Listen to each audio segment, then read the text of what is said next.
ஸ்ரேயஸ் Iyer brilliant ஆடினாங்க. Lately நிறைய மும்பைக்கு ஆடி இருக்காரு. Living by the sword will die by the ஸ்வோர்டுன்னு சொல்லலாம். எப்படி ரன் வருதோ பழைய காலத்தில் குண்டப்பா விஸ்வநாத்துக்கு ஸ்கொயர் கட்டில் நிறைய ஒரு ரன் வரும், ஆனால் ஸ்கொயர் கட்லேயே கட் அடிச்சு காட் பைண்ட் ஆகிடுவார், பாயிண்ட்ல அவுட் ஆகிடுவார். ஸோ அது மாதிரி தான் அந்த ஹுக் ஷாட் நிறைய ரன் வரும். போலர்ஸும் ஒரு பேட்ஸ்மேன் அடிக்கிறான்னு தெரிஞ்சுன்னா பெப்பர் பண்ணினே இருப்பான் அடிக்க போகிறானான்னு.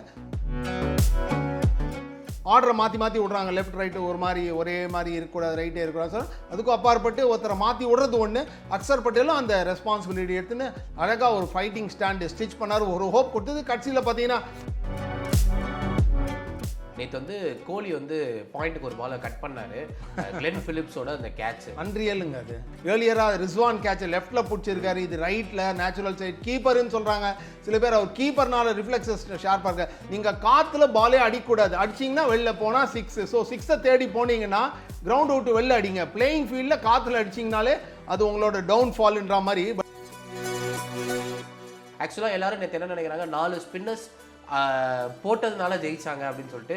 4 ஸ்பின்னர்ஸ் இருந்ததுனாலே நம்ம ஜெயிச்சோன்னு கூட எனக்கு தோணுது சார். வருண் இந்த ஸ்பெக்டாகுலர் பெர்ஃபார்மன்ஸ்னால கதவை அடிச்சு சாஞ்சிட்டாரு, அவர் இன்க்ளூட் பண்ணி ஆகணுன்ற மாதிரி இருக்குது. நம்ம வருணை பற்றி பேசியே தீரணும். அட்டகாசமான எஃபர்ட். 2வது கேமில் ஒரு 5 லாஸ்ட் 3-4-5 மந்த்ஸில் 3 5 எடுத்துக்க. ஏர்லியர் 2 5 ஒரு லாஸ்ட் காஸ்ட்ல இருந்ததுனால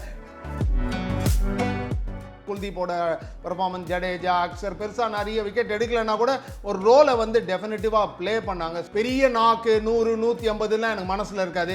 எந்த இன்னிங்ஸ் வைட்டலாக கேமியோவாக டீமோட வின்னுக்கு நான் கான்ட்ரிபியூட் பண்ணுறேனோ அதுதான் மனசில் வந்து ஒரு மாதிரி பிரசித்தமாக பிரைட்டாக இருக்கும், ரீட்டைன் பண்ணுவாங்க. எஃப்டி லைஃப் ஸ்டைல் நேயர்களுக்கு வணக்கம். நம்ம கூட வந்து கமெண்டேட்டர் பட்டாபி சார் இருக்காங்க. சார் வணக்கம். வணக்கம் கோகுல். மேட்ச் கொஞ்சம் டைட்டாக இருக்கும்னு பார்த்தோம். பட் வந்து ஆரம்பத்தில் வந்து எனக்கு என்ன தோணுச்சுன்னா, நம்ம 2019 செமிஃபைனல் மாதிரி வந்து நியூசிலாண்டுக்கிட்ட வந்து இந்தியா மாட்டிக்கினாங்களோ ஒரு 30-3 அப்படின்னு இருக்கும்போது அவ்வளோதான் கொஞ்சம் கஷ்டம். அப்படின்னும் போது ஒரு நல்ல பார்ட்னர்ஷிப் பில்ட் பண்ணி நேற்று வந்து இந்தியா வந்து பயங்கரமாக ஆடிருக்காங்க சார். ஸோ ஃபார் ஸ்டார்ட் எப்படி சார் இருந்துச்சு? அட்டகாசமான ஃபைட் பேக். நீங்கள் சொன்ன மாதிரி ஸ்ரேயஸ் ஐயர் பிரில்லியன்ட் ஆடினாங்க. லேட்லி நிறைய மும்பைக்கு ஆடி இருக்காரு. அவர் ரேப் அந்த நக்கல் மாதிரி அவர் ஆஸ்திரேலியன் டீம் கூட அந்த டூரிங் பார்ட்டியில் கூட அவர் உதறி விட்டாங்க. ஸோ அதுக்கும் அப்பாற்பட்டு அந்த பார்த்தீங்கன்னா அவர் வந்து அந்த டிசப்பாயின்மெண்ட்டை சரியாக எடுத்துன்னு மும்பைக்கு நல்லா சர்வ் பண்ணிருக்கார். டொமஸ்டிக் நிறைய ஆடினது அதுக்கோட பலன் தான். அதுக்கும் அப்பாற்பட்டு நிறைய டெக்னிக்கலையும் ஒர்க் பண்ணிருக்காங்க. அந்த பவுன்சிங் பாலுக்கு அந்த வல்னரபிலிட்டி இருக்கனால அதை அறிஞ்சு புரிஞ்சு அதுக்கு ஒரு சொல்யூஷன் ப்ரொவைட் பண்ணுன்ற மாதிரி அழகாக பேட்டை வந்து விகில் பண்ணுறான், ஃப்ளாப் பண்ணுற மாதிரி தினேஷ் கார்த்திக் சொல்லியிருந்தார். ரெடியாக பரீடாக இருக்கார் க்ரீஸ்குள்ளே பவுன்சிங் பாலுக்கு. அதுக்கு அப்பாற்பட்டு சொல்யூஷன் வச்சு ஓகே ஒரு மாதிரி கம்பல்ஷன் பிஹேவியர் மாதிரி கம்பல்சிவ் ஹுக்கர் அப்படின்வான். முன்னாடி ஸ்ரீகாந்த்லாம் ஆடுறச்ச கம்பல்சிவாக பவுன்ஸ் பண்ணாலே ஹுக் பண்ணுன்ற கட்டாயமும் சம்டைம்ஸ் இருக்கிறதுனால தான் கடைசியில் பார்த்தீங்கன்னா 100 ஃபார் த டேக்கிங் அடிச்சிருக்கலாம் அந்த பவுன்சிங் பால். சம்டைம்ஸ் விடுறதுக்கும் அந்த ஒரு டைனி பிட் ஆஃப் அந்த கிரிக்கெட்டிங் இன்டெலிஜென்ஸோ அது இருக்கணும். சம்டைம்ஸ் நேற்றுக்கு பார்த்தீங்கன்னா அந்த ஷாட்டுக்கு போய் சரியாக எக்ஸிக்யூட் பண்ண நல்ல பவுன்சிங் பால் கிரவுண்ட் பண்ண முடியல. பட் யார் வந்து people living by the sword will die by the ஸ்வோர்டுன்னு சொல்லலாம். எப்படி ரன் வருதோ பழைய காலத்தில் குண்டப்பா விஸ்வநாத்துக்கு ஸ்கொயர் கட்டில் நிறைய ஒரு ரன் வரும், ஆனால் ஸ்கொயர் கட்லேயே கட் அடிச்சு காட் பைண்ட் ஆகிடுவார், பாயிண்ட்ல அவுட் ஆகிடுவார். ஸோ அது மாதிரி தான் அந்த ஹுக் ஷாட் நிறைய ரன் வரும். போலர்ஸும் ஒரு பேட்ஸ்மேன் அடிக்கிறான்னு தெரிஞ்சுன்னா பெப்பர் பண்ணினே இருப்பான் அடிக்க போகிறானான்னு. ஸோ ஆனால் அதுக்கும் அப்பாற்பட்டு அதுக்கு டேமேஜ் சேதாரத்தை கிரியேட் பண்ணிட்டார். 79 ப்ரைஸ்லெஸ் ரன்ஸு. அக்சர் பட்டேலோட ஃபைட்டிங் ஸ்டாண்டு அவரும் ஜஸ்டிஃபை பண்ணுறாரு. கௌதம் கம்பீரும் ரோஹித் சர்மா இவர் எலிவேட் பண்ணி நிறைய பேர் கேட்குறாங்க சோஷியல் மீடியாவில், பந்தை வச்சிருக்கலாமே, பந்துக்கு என்ன ஆஸ்திரேலியன் டூரில் சரியாக ஆடாதனால அவர் ரேப் இந்த நக்கில் பனிஷ்மெண்ட்டாக ஏன் பந்தை வச்சு நீங்கள் இவர் கேஎல் ஆடுறீங்க அப்படின்ற மாதிரி. கேஎல் வந்து ஒரு மாதிரி கண்டினியூடாக அவர் மேலே ஃபெய்த் வைக்கணுன்ற மாதிரி 23 வேர்ல்ட் கப்பில் சர்வ் பண்ணுறாரு. பந்த் அப்போ இல்லாதனால கேஎல் மேலேயும் ஃபெய்த்தை வச்சுன்னு ஆர்டரை மாற்றி மாற்றி விட்றாங்க, லெஃப்ட் ரைட்டு ஒரு மாதிரி ஒரே மாதிரி இருக்கக்கூடாது, ரைட்டே இருக்கக்கூடாது சார். அதுக்கும் அப்பாற்பட்டு ஒருத்தரை மாற்றி விடுறது ஒன்று. அக்சர் பட்டேலும் அந்த ரெஸ்பான்சிபிலிட்டி எடுத்துன்னு அழகாக ஒரு ஃபைட்டிங் ஸ்டாண்டு ஸ்டிச் பண்ணார், ஒரு ஹோப் கொடுத்தது. கட்சியில் பார்த்தீங்கன்னா ஒரு மாதிரி நியூசிலாந்து அட்டகாசமாக கம்பேக் பண்ணி 249ன்றது நீங்கள் சொன்ன மாதிரி ரொம்ப எமினென்ட்லி கெட்டபிள் ஸ்கோர் தான். பட் பாரிங் வில்லியம்சன் அவங்களுக்கு வந்து அந்த ஸ்பின்னு பால் ஒன்ஸு டேர்ன் ஆச்சு வரும், அந்த மிஸ்ட்ரி பவுலிங் போட ஆரம்பிச்சோன்னே ஒரு மைண்டில் வந்து ஆஃப் ஆகிட்டாங்கன்னு நினைக்கிறேன். க்ளூவே இல்லை, எல்லாம் சக்கம் ஆகிட்டாங்க, ஒரு மாதிரி ஃபிசில் அவுட் ஆகிடுதுன்னு சொல்லலாம், டேமாக முடிஞ்சிடுதுன்னு சொல்லலாம். சார் பாயிண்டில் ஆடி அவுட் ஆகுதுன்னு சொன்னீங்க. நேற்று வந்து கோலி வந்து பாயிண்ட்டுக்கு ஒரு பாலை கட் பண்ணார், கிளென் பிலிப்ஸோட அந்த கேட்ச் அன்ரியலுங்க. அது அதெல்லாம் அலௌடா கேமில் இந்த மாதிரி கேட்சஸ்லாம்? என்ன ஒரு கேட்சுங்க அது, ஸ்பெக்டாகுலர் கேட்ச். முன்னாடி எனக்கு ஒரு சின்ன வயசில் நான் படிச்சிருக்கேன் ஒன்று, Bradman greatest player ever to have played the game of cricket, 99.94 அவருக்கு ஆவரேஜ் டெஸ்ட் மேட்ச்சில். அவர் என்ன சொன்னார்னா, கிரிக்கெட்டில் பேட்டிங்க்கு நீங்கள் சமரைஸ் பண்ணுங்கள் நல்ல பேட்ஸ்மேன்னா என்னென்னு.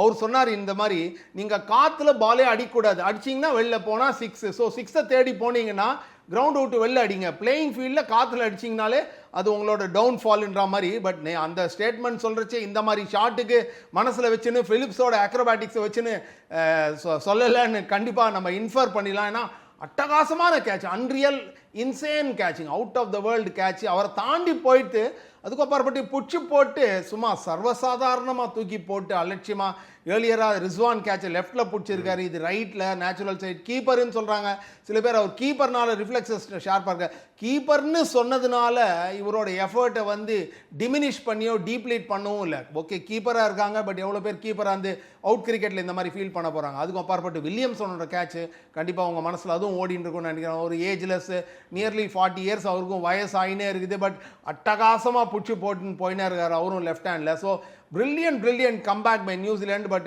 unfortunately not supplemented by their batsmen தான் சொல்லணும். சார் இந்தியாவுக்கு வந்து ஒரு எர்லியான ஒரு அடி இருந்தது சார், 30 for 3.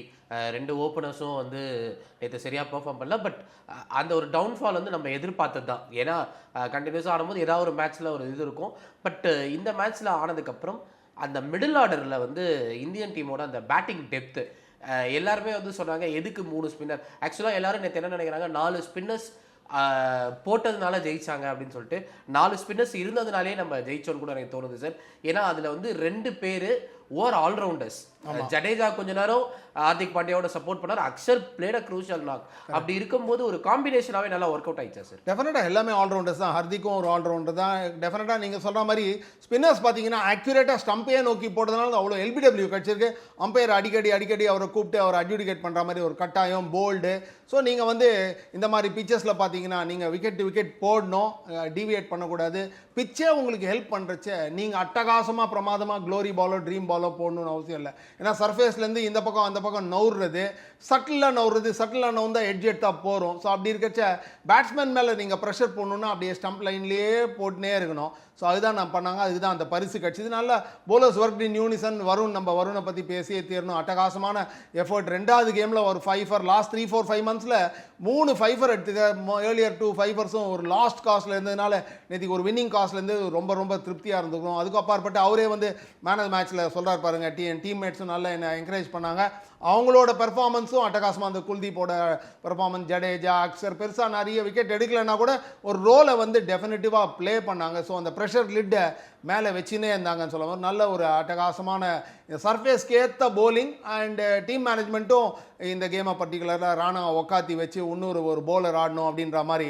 ஏன்னா பிச்சஸும் டயர்டாக இருக்குது. நம்ம ஏற்கனவே ஷோவில் பேசுகிற மாதிரி IL T20 உமன்ஸ் கிரிக்கெட் அது இது ஆனதுனால surface towards end of the season கொஞ்சம் டயர்டாக அவுட்டாக இருக்கிறதுனால அவனுக்கு கிரவுண்ட்ஸ்மேனுக்கு ப்ரிப்பேர் பண்ணுறதுக்கு டைம் இல்லை. தண்ணியை பாய்ச்சி புல்லை வளர்த்து அதை நீங்கள் க்ரௌண்ட் பண்ணி ரோல் பண்ண டைம் இல்லை. ரெப்படிட்டிவ் மேட்ச் இருக்குது. ஒரு ஸ்கொயரில் 4 பிச் தான் இருக்குது. ஸோ அடிக்கடி ஆடணுன்ற மாதிரி நாளைக்கே கூட கேம் நம்ம ஆஸ்திரேலியாவோட ஆடிச்ச கூட அவங்களுக்கு வந்து ஒரு இதே சர்ஃபேஸ் இதே ஸ்கொயரில் அட்ஜஸ்டன் பிச்சோ அந்த பிச்சு தான் ஆடுன்ற மாதிரி இருக்கும். டெஃபினட்டாக வந்து பெருசாக ப்ரிப்பரேஷனோ கிழி எல்லாம் பண்ணி ப்ரிப்பேர் பேக்டாக மாதிரி ரோடு மாதிரி பண்ணுறது கஷ்டம். லாகோர் மாதிரி டெஃபினட்டாக இருக்காது. ஸோ அப்படி இருக்கச்ச இந்தியா திருப்பி இதே மாதிரி போலிங் அட்டாக்கில் தான் போவாங்கன்ற மாதிரி ஒரு நிர்ணயம் இருக்குது, ஒரு எண்ணம் இருக்குது. அதுக்கப்புறப்பட்டு வருண் இந்த ஸ்பெக்டாகுலர் பெர்ஃபார்மன்ஸ்னால கதவை அடிச்சு சாஞ்சிட்டார், அவர் இன்க்ளூட் பண்ணி ஆகணுன்ற மாதிரி இருக்குது.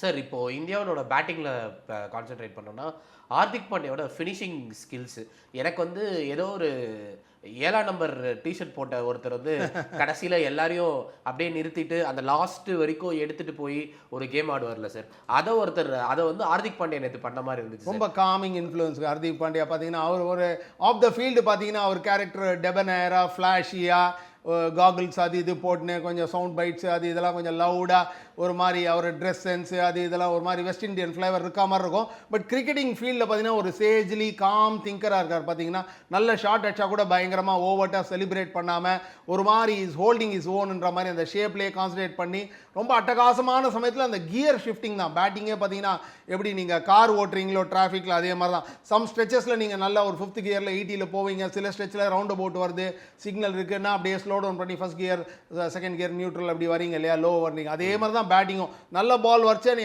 அடக்கி வாசிக்க தெரியணும். அதே மாதிரி அட்டகாசமாக எந்த பவுலர் அடிக்கணுமோ கிழிக்கணுமோ first ball of any new over, ஒரு ஃப்ளெஜ்லிங் பவுலர் வரான், ஒரு புது பவுலர் வரான், ஒரு பாக்கெட் ஆஃப் த பவுண்டரி வந்து ரிலேட்டிவ்லி ஷார்ட்டராக இன்னும் சைடு லாங்கராக லெசர் பவுண்டரி சைடு எது இருக்குதோ அதை டார்கெட் பண்ணுறது. ஸோ அதெல்லாம் கெட்டிகார்த்தனமாக சாதுரியமாக ஆண்டார். நீங்கள் சொன்ன மாதிரி நல்ல ஒரு ஏபிள் ஃபினிஷரு. ஓகே 45ன்றது பெருசாக தெரியல, பட் இந்த கான்டெக்ட் ஆஃப் 250 45ன்றது நல்ல கான்ட்ரிபியூஷன் தான். நீங்கள் எல்லா கான்ட்ரிபியூஷனுமே பார்த்தீங்கன்னா எந்த கான்டெக்ட்டில் பார்க்கணும், டீம் எந்த மாதிரி பொசிஷன் எவ்வளோ சஃபரிங்கில் இருந்தது அந்த மாதிரி சமயத்தில் பெயில் அவுட் பண்ணியிருக்கான்றது. ஸோ பெரிய பிளேயர்ஸ்லாம் ஜாம்பவான் பிளேயர்ஸ்லாம் என்ன சொல்கிறாங்க, பெரிய நாக்கு 100 150லாம் எனக்கு மனசில் இருக்காது, எந்த இன்னிங்ஸ் வைட்டலாக கேமியோவாக டீமோட வின்னுக்கு நான் கான்ட்ரிபியூட் பண்ணுறேனோ அதுதான் மனசில் வந்து ஒரு மாதிரி பிரசித்தமாக பிரைட்டாக இருக்கும், ரீட்டைன் பண்ணுவாங்க. ஸோ அது மாதிரி ஒரு இன்னிங்ஸ் தான் டெஃபினட்டாக. அதுக்கு பண்ணி at the end of the day இது ஒன்று ட்ரெஸ் ரிஹர்சல் தான். பட் இந்தியன் டீம் பொறுத்தவரையும் ஒரு வின்ன்றது ஒரு மொமெண்டம். இந்த ஆப்பனண்ட் ஆடுறாங்க, ஸோ இந்த சர்ஃபேஸ்க்கு பழகுறாங்க, இதே சர்ஃபேஸில் தான் ஆடுறாங்க, இதே ஸ்கொயரில் தான் இருக்காங்க, துபாயிலே கேம்ப் பண்ணியிருக்காங்க. அதில் பற்றி கூட நிறைய கேள்விக்குறி இருக்குது, அது வேறு சப்ஜெக்ட். பட் முக்கியமான விஷயம் இந்தியா பொறுத்தவரையும் எல்லா இன்டர்நேஷ்னல் பிக்சரும் இம்பார்ட்டண்ட்டு. அண்ட் முக்கியமான விஷயம் ஒரு வின் எடுத்துன்னு போயிருக்காங்க. அந்த ஒரே இடத்துல இருக்காங்க அப்படின்ற ஒரு விஷயத்த நீங்கள் சொன்னீங்க. என்னென்னா வந்து அதை எப்படி சார் ஒரு கம்ப்ளைண்ட்டாக பார்க்கக்கூடாது அப்படின்னா, இந்தியாவில் வந்து 2023 வேர்ல்டு கப் நடக்கும்போது இந்தியாவில் இருக்கிற ஆல்மோஸ்ட் எல்லா கிரவுண்ட்ஸ்லையுமே கிட்டத்தட்ட ஒரு 9 கிரவுண்டில் போய் அவங்க வந்து விளையாடினாங்க சார். அப்போது ஒவ்வொரு தடவையும் அவங்க ஒவ்வொரு கிரவுண்டுக்கு அடாப்ட் ஆகி தான் டீம் இது பண்ணாங்க. அதே மாதிரி 2024 T20 வேர்ல்டு கப்லையும் இங்கே யூஎஸ்ஏல விளையாடிட்டு அதுக்கப்புறம் வெஸ்ட் இண்டீஸ்க்கு போய் வேற கிரவுண்ட்ஸ்ல விளையாட ஆரம்பிச்சாங்க. ஸோ அதை எப்படி சார் ஒரு குறையா சொல்ல முடியும்? குறையானு கிடையாது, பட் ஜென்ரலாக என்னன்னா இவங்க வந்து இது ஒரு பொலிட்டிக்கல் டிசிஷனு, இந்தியன் கவர்மெண்ட்டுக்கும் அவங்க கவர்மெண்ட்டுக்கும் இருக்கிற அந்த சிக்கல் அது வேறு விஷயம் இல்லையா. ஸோ அது வெரி ஹைலி சென்சிட்டிவ் விஷயம். அதனால் நம்ம போலன்னு டிசைட் பண்ணுறச்ச இந்தியா பார்ட்டிசிபேட் பண்ணால் தான் உங்களுக்கு எல்லாமே ஐ பால்ஸு, இவ்வளோ பேர் கோடி கணக்கில் வந்து உங்களுக்கு எம்என்சி கம்பெனி ஸ்பான்சர்ஷிப்பு, அது இது ரைட்ஸு கிட்ஸு எல்லாமே வந்து இந்தியன் ஆடியன்சஸ், இந்தியன் இது தான். வந்து நீங்கள் எந்த கிரவுண்டில் போனீங்கன்னா ஒரு சி ஆஃப் ப்ளூ இருக்குது, அடிலைடாக இருக்கட்டும், நியூசிலாண்டாக இருக்கட்டும், எங்கே கிரிக்கெட் ஆனாலும் இந்தியாவுக்குள்ளே இருக்கட்டும், நீங்கள் பார்த்தீங்க துபாயில் பார்க்குறீங்க, எனிவேர் இந்த world, South Africa, wherever India goes, massive following இருக்குது, யங்ஸ்டர்ஸ்லேருந்து இருக்குது, இப்போ சீசன் வாட்சர்ஸும் பார்க்குறாங்க. ஸோ அப்படி இருக்கச்சு அதை டிஸ்கவுண்ட்டே பண்ண முடியாது. ஸோ இந்த மாதிரி சிச்சுவேஷன் இந்தியா இல்லாமையும் ஒரு டோர்னமெண்ட்டு கண்டக்ட் பண்ண முடியும்னா அது ஒன்றும் பெருசாக ஸ்பெக்டாகுலர் சக்ஸஸோ இருக்க போகிறதுல ரவுண்டடாக வந்து பார்த்திங்கன்னா அது வந்து சரியில்லைன்ற மாதிரி இருக்குது. So they have to find accommodation பண்ணணும், எப்படியான ஒரு சொல்யூஷன் ப்ரொவைடட் பண்ணுறதுல. ஸோ இதை விட்டால் வேறு வழியில் மற்றவங்களாம் ஆனால் புலம்பின் தான் இருப்பான், கிரம்பிள் பண்ணுவான், மம்பிள் பண்ணுவான், அது உண்மையாக இருக்கலாமா இருக்கும். But having set that cricketing எதை நீங்கள் கண்ட்ரோல் பண்ண ஸ்கில் செட்ஸை கண்ட்ரோல் பண்ண முடியும். ஒரே கிரவுண்டில் கேம்ப் பண்ணலாம், பட் இந்த மாதிரி நல்லா ரவுண்டடாக எல்லா மேட்சும் வின் பண்ணணுன்னு ஒரு நிர்ணயமும் நிச்சயமும் கிடையாது. பட் கேட்ட மாதிரி இந்தியாவில் ஏன் எடுத்துன்னு போனாங்கன்னா அதுவும் ஐசிசி டோர்னமெண்ட் தான். இந்தியன் ஆடியன்ஸஸ் எல்லாரும் இந்தியன் வேர்ல்ட் கப் பிளேயர்ஸ் எல்லாரையும் பார்த்து சோக்கப் பண்ணி எல்லாம் ரசிக்கலாமே அப்படின்ற மாதிரி ஒரு இந்தியாவும் பார்த்தீங்கன்னா முன்னா டெல்லியில் ஆடுவான், கல்கட்டாவில் ஆடுவான், மும்பையில் ஆடுவான், சென்னையில் ஆடுவான், பெங்களூர் ஆடுவான், 5-6 வென்யூ, க்ரீன் பார்க்கில் ஆடுவான். இப்போ பார்த்தீங்கன்னா 25 வென்யூ இருக்குது. அதனால தான் டெஸ்ட் மேட்சஸ் கூட சென்னைக்கு எவ்ரி செகண்ட் இயரோ வருதில்லை, ஒன் டே கிடைக்கிறது, T20 கிடைக்கிறது. ஏன்னா 35-40 ரஞ்சி டிராஃபி டீம் இருக்குது, அதில் 30 இன்டர்நேஷ்னல் வென்யூஸ், 25-30 வென்யூ இருக்குது. மும்பைலாம் 3-4 வென்யூ இருக்குது. டிஒய் பாட்டீலுங்கிறான், வான்கடே, பிராபோனுங்கிறான், பூனே, கஹுஞ்சேங்கிறான், அதுங்கிறான் இதுங்கிறான். ஸோ எவ்வளோ வென்யூஸ் வந்துன்னே இருக்குது. ஐபிஎல் காசு நல்லா பர்க்குலேட் ஆகி லாஸ்ட் 18-19 இயர்ஸில் இன்ஃப்ராஸ்ட்ரக்சர் சூப்பராக இம்ப்ரூவ் ஆனு. எல்லாருக்குமே நம்ம தேசி க்ரௌடு ஆல் ஓவர் வில்லேஜஸோ டவுன்ஸில் அவங்களும் they want to choke up the Indian பிளேயர்ஸை. அந்த லோயர் சென்டர்ஸ் லெசர் சென்டர் எடுத்துன்னு போனீங்கன்னா நீங்கள் வந்து ஒரு மாதிரி தோனியோ நாளைக்கு ஹர்பஜன் சிங்கோ ஸ்ரீசாந்தோ பெரிய பிளேயர்லாம் அனர்த் பண்ண முடியும். ஏன்னா அந்த பாக்கெட் சென்டர்ஸ்க்குலாம் எடுத்துன்னு போகணும், அவங்களும் பசங்களும் பிளேயர்ஸும் பார்த்து இன்ஸ்பயர் ஆகணும் இல்லையா. ஸோ அந்த மாதிரி இன்ஃப்ராஸ்ட்ரக்சர் இருக்குது, எல்லாம் இருக்கிறதுனால அட்டகாசமாக Indian cricket is in safe ஹேண்ட்ஸ்னு சொல்லலாம்.